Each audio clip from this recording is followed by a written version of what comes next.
Sultan Barakat. He's the founding director of the Center for Conflict and Humanitarian Studies and honorary professor at the University of New York, joining me now live from Madrid. So, it was more than 10 years ago when I was in Afghanistan talking to U.S. troops there, when there was talk of a U.S. troop pullout. And back then, nearly a decade ago, they were worried about exactly what is happening now happening. Now it's come to pass. So if 2 decades of U.S. military involvement and then oversight could not prevent these Taliban gains, what could prevent them? Well, thank you very much. I think the short answer is an agreement between all Afghan sides on how to govern their own country. The arrival of the American forces from day one, it was clear that they could not sustain themselves there forever. It's inevitable that there will be a day when the United States have had to leave.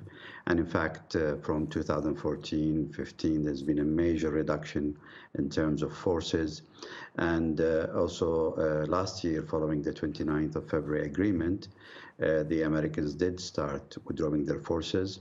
And they were left with a couple of thousand soldiers that they have now postponed until 9/11, 2021. So there is no reason for the Afghans really at this stage not to come together and agree on a common future. As far as the Taliban are concerned, they have consistently claimed that their war is about liberating the country from invading forces, and by September those invading forces will be out, so there will be less of an excuse or reason for continuation of the jihad in Afghanistan. And at the moment, as you know, the two parties are in talks in Doha, and those talks have suffered from a number of delays. Some maybe were engineered by the Afghan parties themselves. Other delays were really imposed on the Afghans and on Afghanistan from outside. One of the challenges facing Afghanistan has always been that the action on the ground is not dictated necessarily by the priorities of Afghans, but it is being dictated by geopolitics and political priorities elsewhere, and in particular in Washington, D.C. So a couple of delays that they faced has been triggered by the American elections, first waiting to see whether Trump will continue or not. And then when Biden came into power, there was a whole period of time when nothing has been declared about Afghanistan. And then there was a period when they were revisiting their arrangement and so on. And all of that have really took the steam out of the process of intra-Afghan process that started in September. The hope now is that they've come back and they will engage seriously in talks. And everybody expects that before the 11th of September, an answer should be found. With foreign troops leaving and the Taliban making real gains, what leverage even remains to reach a political solution or for other groups to get the Taliban to bend to their wishes?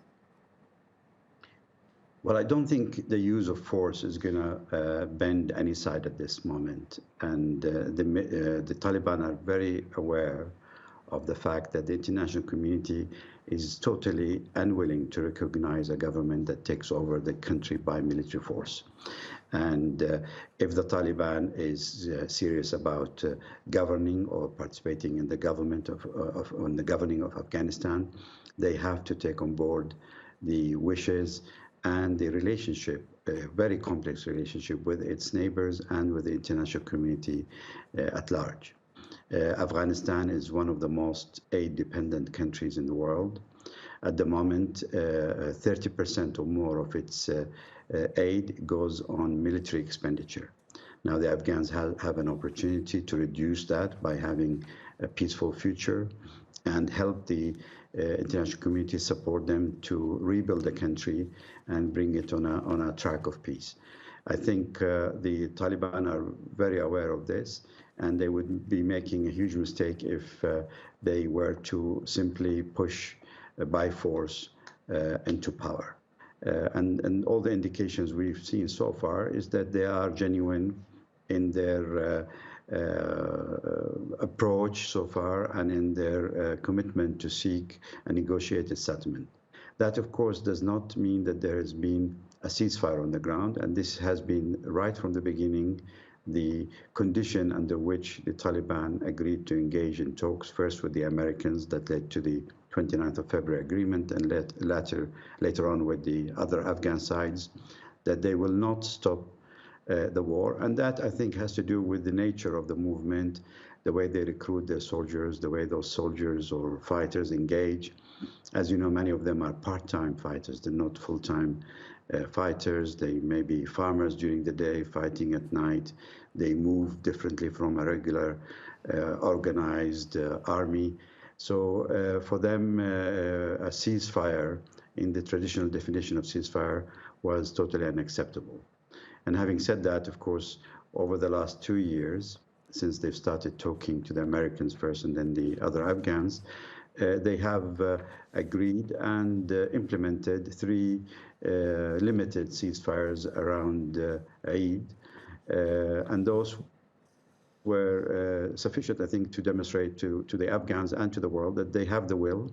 And if convinced, they have the ability and they do control all their forces, and they can silence the guns very, very quickly. Understood. Sultan Barakat, thank you for that.